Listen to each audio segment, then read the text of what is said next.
Deuxième partie de la méthodologie de philosophie, classe terminale. On a vu dans la première partie qu'avant l'épreuve, pendant l'année, il fallait apprendre par cœur la liste des notions, avec leur étymologie et leur définition.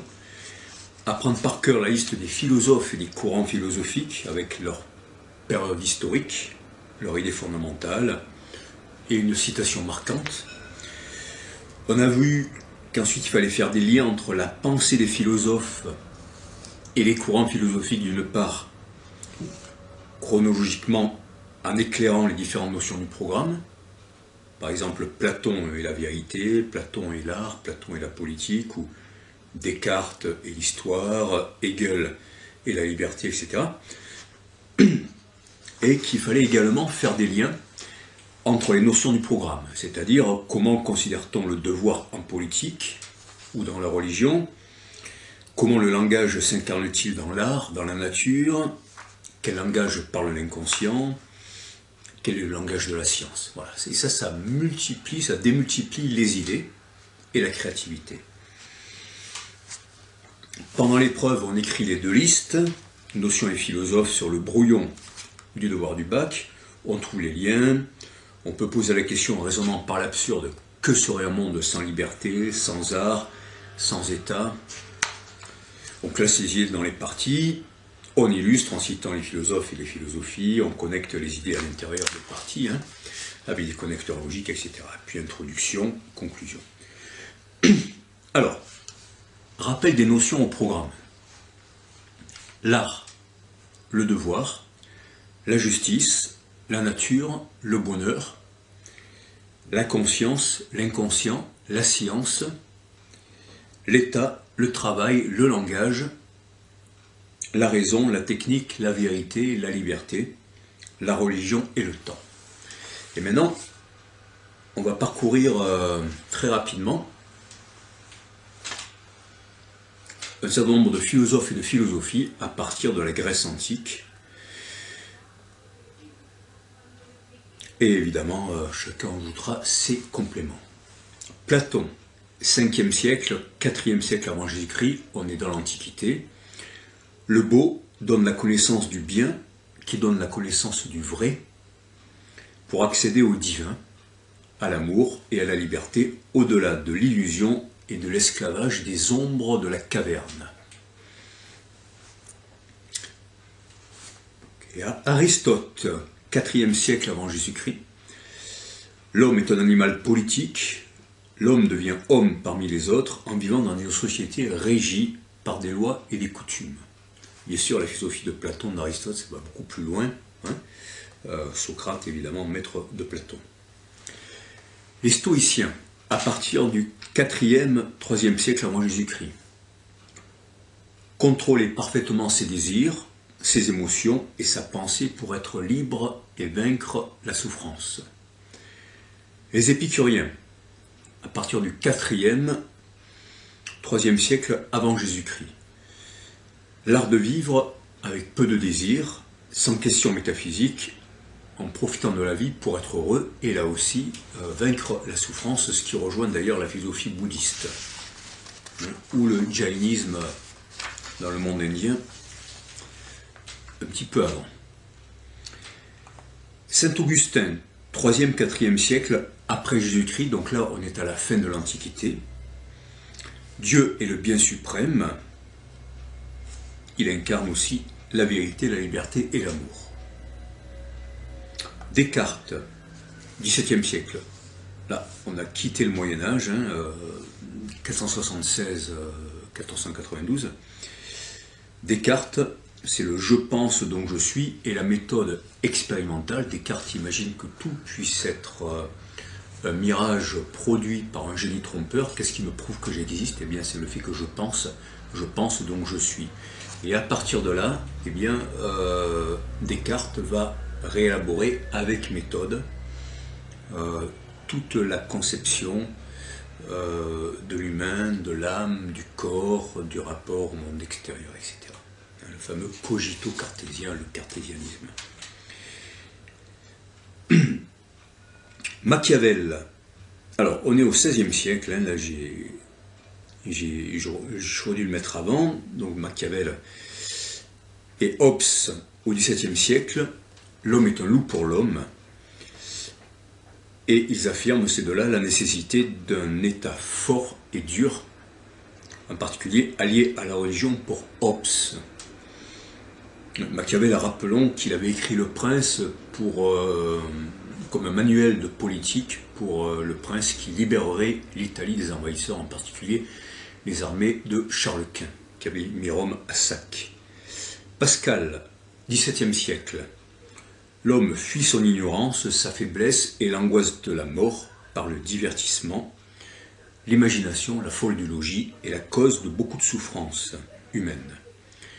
Les Lumières au XVIIIe siècle, Rousseau, Voltaire, Montesquieu et d'autres, Diderot, d'Alembert, le contrat social et le progrès, où chacun donne le meilleur de lui-même pour faire avancer la société, pour amener donc vers le progrès, vers le bonheur et la liberté par la connaissance, le travail, la tolérance et le libéralisme économique, l'idée qu'en ouvrant les frontières, en s'enrichissant, l'argent va retomber en ruissellement sur les populations et que tout le monde va être tiré vers le haut par cette liberté aussi d'entreprendre. Malheureusement, ça c'est pas tout à fait confirmé, en tout cas pas de la façon dont c'est pratiqué actuellement. Rousseau, XVIIIe siècle, retrouver l'innocence première de l'humanité, l'homme né bon, à l'état de nature, c'est le bon sauvage, que la société a perverti, et permettre à l'humanité de s'exprimer grâce à l'éducation, dans l'Émile, son ouvrage sur l'éducation en particulier, et grâce aussi à un système politique juste où chacun donne le meilleur de lui-même.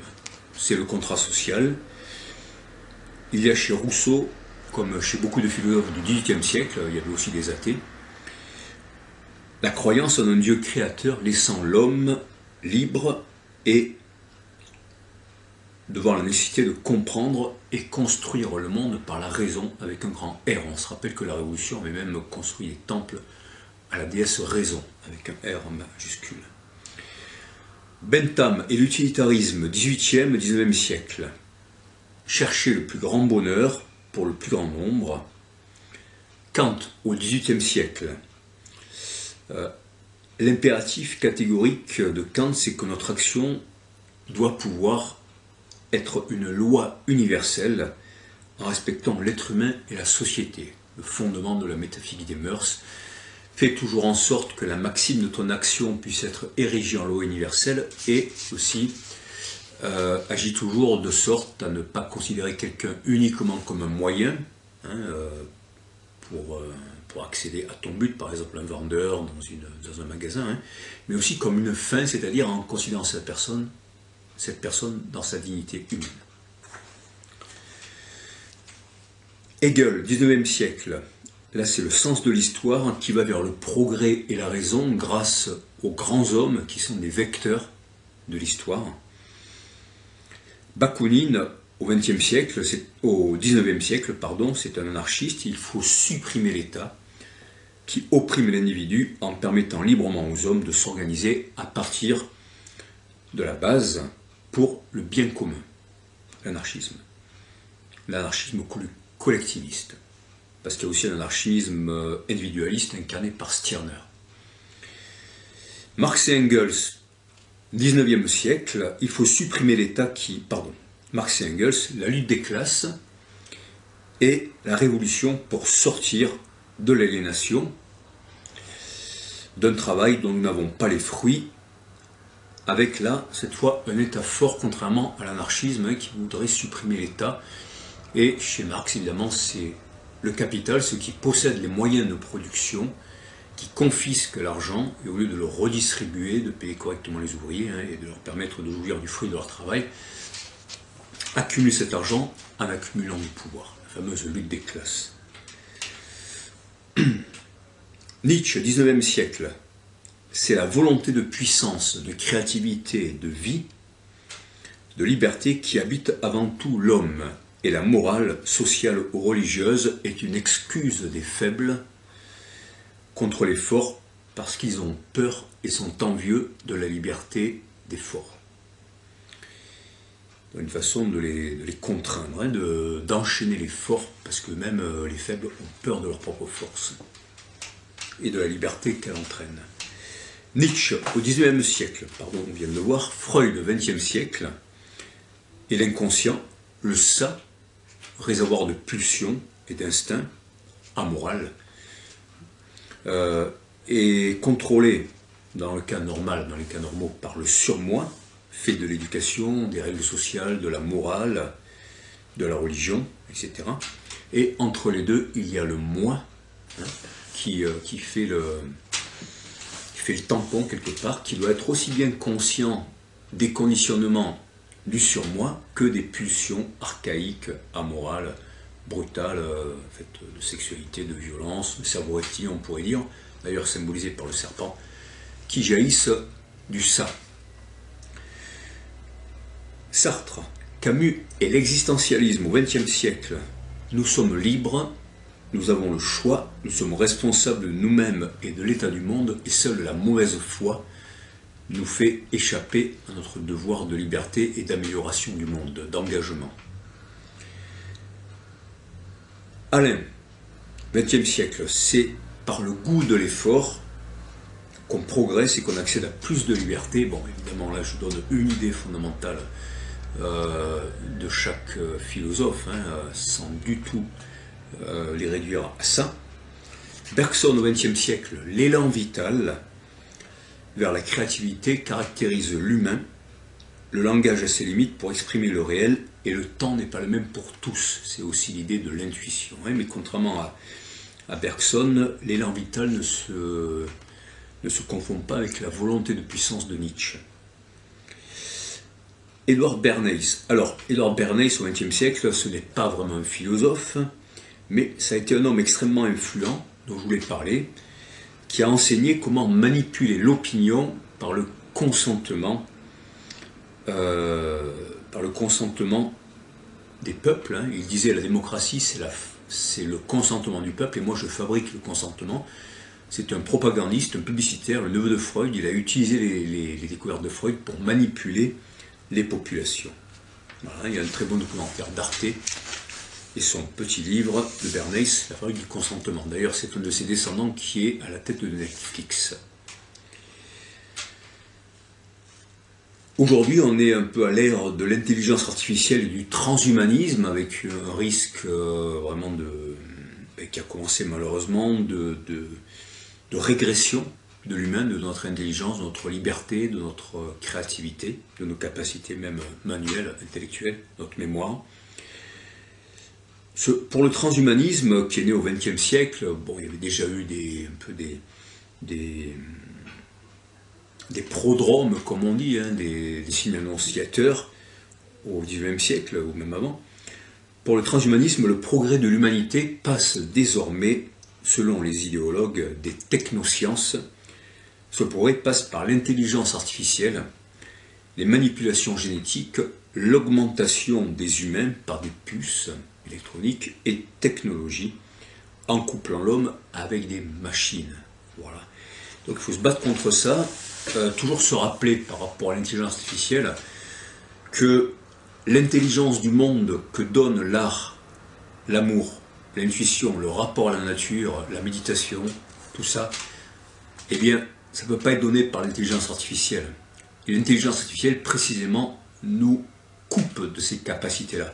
Et quand on sera couplé avec des machines, avec l'esprit enfermé dans des labyrinthes de puces électroniques, etc., qu'est-ce qu'on aura gagné? Il faudra se sortir de ça et encore faire le chemin qu'on n'a pas fait.